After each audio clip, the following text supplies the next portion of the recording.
Have you seen Shahid, the hard-hitting biopic of a young lawyer who stood up for those branded as terrorists?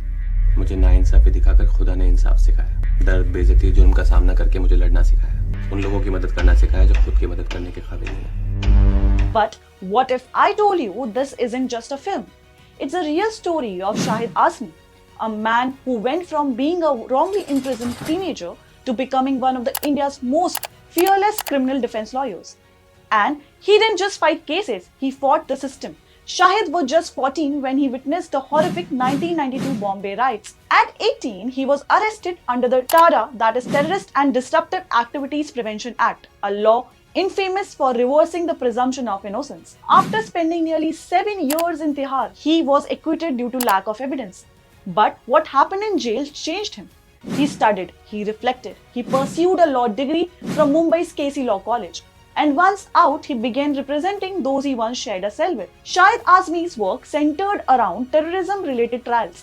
But more importantly, miscarriage of justice under laws like TADA, lapsed in 1995, POTA, repealed in 2004, and the currently active UAPA, Unlawful Activities and Prevention Act. These laws allowed detention without charges for extended period, confessions made to police officer as admissible evidences, unlike the Indian Evidence Act, bail provisions that were nearly impossible to satisfy. Shahid challenged this imbalance of power in court. He stood by Article 21, right to life and personal liberty, demanding fair trial, legal aid, protection from custodial torture, presumption of innocence, a bedrock of criminal jurisprudence. He also invoked Article 40, equality before law, when profiling based on religion or community was evident in investigations. Some of Shahid Azmi's most powerful courtroom wins: 2002 Ghatkopar blast case, all accused acquitted. 7/11 Mumbai train blast, question investigation lapses. Malegaon blast, exposed procedural violations. 2006 Aurangabad arms haul case, pointed out flaws in evidence collection.